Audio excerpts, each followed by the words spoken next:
Bonjour à tous. Donc, je reprends mes vidéos que j'avais un petit peu mis de côté depuis quelques temps. Je m'appelle Jérôme Souchet. Pour ceux qui me connaissent, je suis coach intuitif en développement personnel et psychopraticien en thérapie individuelle et thérapie de couple. Le premier sujet que je relance là cette année euh, est basé sur comment trouver la bonne personne, comment la rencontrer. Comment savoir si c'est la bonne personne? C'est vraiment la phrase clé.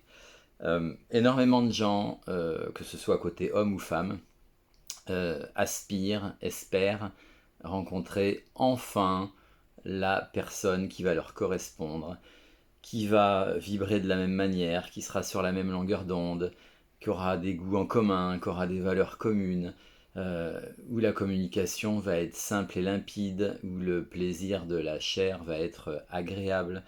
Et c'est beaucoup plus de déception ou beaucoup plus d'espérance que de réalité. Donc c'est vrai que c'est un vaste sujet, c'est très compliqué. J'ai lancé donc des soirées rencontres célib à partir du 9 mars, une fois que les différentes mesures de confinement, enfin voilà, tout ce qui était passe, vax, etc., ça a compliqué beaucoup les rencontres depuis 2 ans. Et donc, une fois que ces mesures ont été levées, qui étaient quand même très contraignantes, très restrictives, je me suis dit, bon, il y a tellement de gens, ce que je voyais dans ma clientèle, dans mes patients, tellement de gens désœuvrés, qui sont désespérés, qui souffrent de la solitude. Je me suis dit, bon, allez, je lance. Alors, j'avais déjà eu l'idée il y a 2 ans et demi, et puis juste après, c'était mi-mars. Juste après, il y a eu les 2 mois de confinement. On était à peine sortis que, une fois les vacances terminées, on s'en est payé un autre d'1 mois. Donc évidemment que c'était très compliqué d'organiser ce genre d'événement. Là, je me suis dit, c'est enfin le moment. Et qu'est-ce qui s'est passé? Alors, c'est dans un premier temps le fait déjà de sortir de chez soi, se redonner confiance, et puis réétablir des nouveaux contacts amicaux. Parce que je pense que euh, la relation amoureuse, elle ne tombe pas du ciel comme ça, bon, à part les coups de foudre, à part les rencontres d'âme, mais c'est quand même, je ne veux pas dire que c'est un travail de fond, mais ça démarre, je pense, par une amitié qui va durer plus ou moins longtemps. Il ne faut pas qu'elle dure trop longtemps, parce qu'après on tombe dans la zone de friend, en fait. Euh, mais il y a quelque chose, de toute façon, qui va plaire chez l'autre. Ça va être déjà son physique, hein, c'est très important parce que le physique déclenche le désir. Si rien ne vous plaît physiquement chez la personne, je pense qu'il ne faut pas espérer grand-chose, ça va être d'emblée très très compliqué. Et le problème, c'est qu'il y en a un qui peut flasher sur l'autre et l'autre, finalement, qui n'a pas du tout d'atome crochu. Donc quand c'est comme ça, faut pas s'acharner, il faut vraiment laisser tomber rapidement. Euh, L'amitié, quand je parle de ça, c'est que euh, il y a automatiquement des points communs qui vont vous unir, hein, qui vont vous permettre de vous comprendre et qui vont vous permettre de créer un échange. Il y aura une stimulation, il y aura de l'envie, l'envie de discuter, l'envie de se revoir, l'envie d'en savoir plus. Et la petite différence, et là je suis persuadé de ça, c'est que une histoire d'amour, c'est une histoire d'amitié sur laquelle vient se greffer un désir, vient se greffer une sexualité.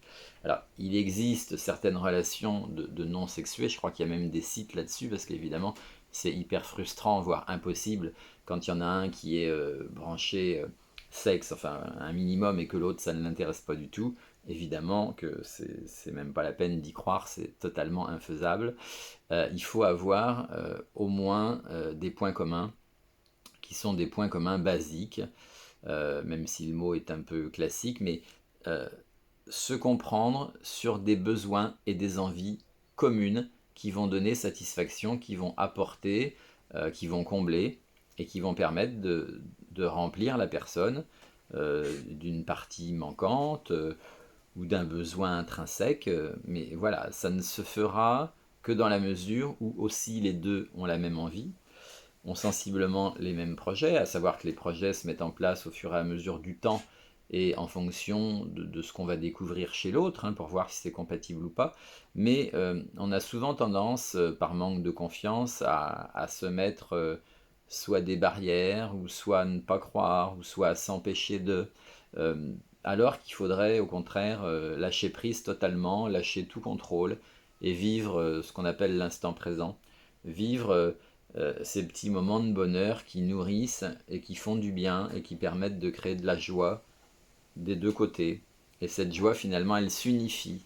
Et au fur et à mesure des activités que vous allez faire ensemble, du bonheur que vous allez trouver dans les activités communes, si vous aimez faire du vélo ensemble, si vous aimez vous baigner ensemble, si vous aimez aller au cinéma ensemble, si vous aimez aller voir des spectacles, des concerts, du théâtre, et aller au restaurant. Enfin, vous voyez, toutes ces petites choses vont nourrir votre relation, vont la solidifier, vont lui donner de la matière, vont donner des souvenirs, vont créer des manques dans la mesure où ces moments-là vont être absents par différentes raisons, pour différentes raisons. Soit l'un travaille 3-4 jours d'affilée, l'autre a ses enfants à garder, il y a la garde alternée les week-ends quand on a des enfants suite à une séparation. Il y a plein de situations qui vont faire que on pense à l'autre, on pense au moment qu'on a passé ensemble, et ces moments-là prennent une tournure de préciosité, s'intègrent dans le mental, aussi dans le corps, hein, puisque c'est vibratoire également, et ça va créer une stimulation et un lien. Alors, comment trouver cette bonne personne? Je pense que là, j'ai résumé un peu les éléments principaux. Je crois que la bonne personne, c'est quand on a envie à peu près des mêmes choses, qu'on est prêt, chacun, à peu près d'une manière équivalente. Voilà. Ça peut pas être à 100% pareil des deux côtés, il y a automatiquement une différence, mais quand on est sensiblement prêt, quand on a sensiblement les mêmes envies, euh, les mêmes motivations, et que finalement les deux créent une stimulation et se confortent et se plaisent dans cette situation de construction. Ne pas mettre la barre trop haut, parce que les premières semaines et les premiers mois sont très fragiles, et le fait qu'il y en ait un qui soit plus attiré par l'autre, évidemment, crée un décalage et peut faire peur à celui qui est moins attiré. Parfois, on a tendance à exagérer cette situation alors qu'on est soi-même très attiré et que c'est à peu près l'équivalent des deux côtés. Mais quand il y a des peurs sous-jacentes, où il y a la peur de l'engagement, derrière la peur de l'engagement, il y a la peur de se retrouver seul, qui se cache. Il peut y avoir la peur d'être trompé, il peut y avoir la peur de la routine.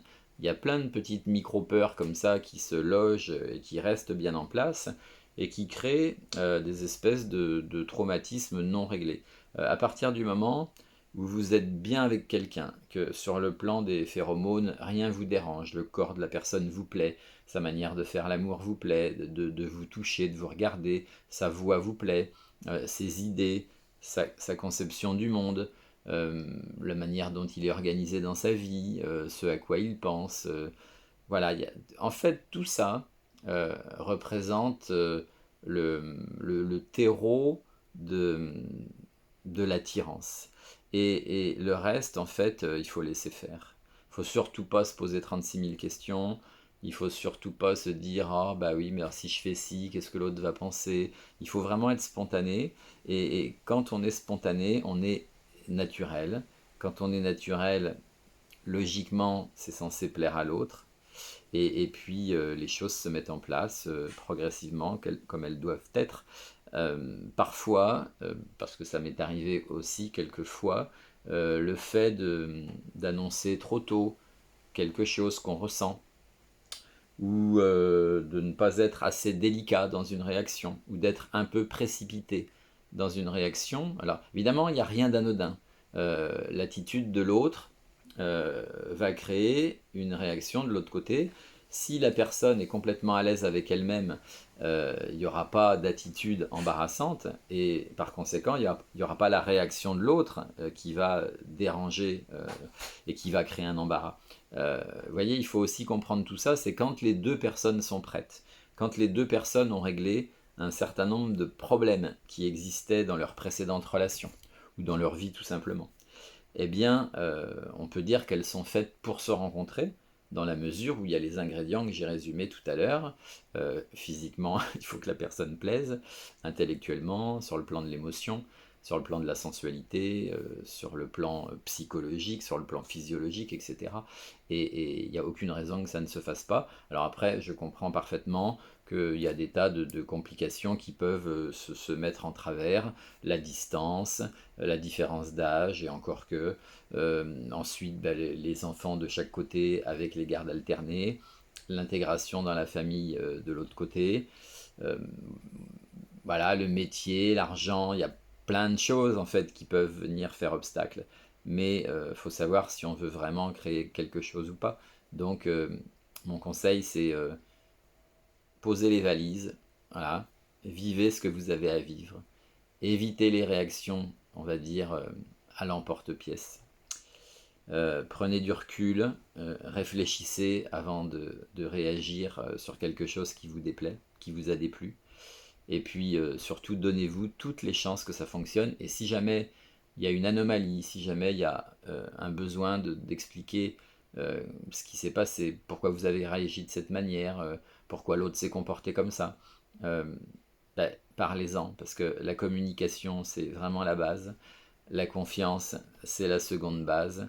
Et ensuite, l'envie, la motivation, c'est la troisième base. Et il n'y a pas de raison que ça ne fonctionne pas.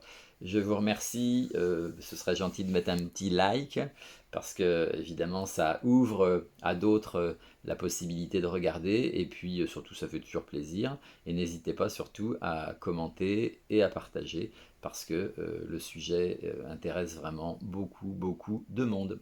Je vous dis une excellente journée, à très très bientôt, bye bye.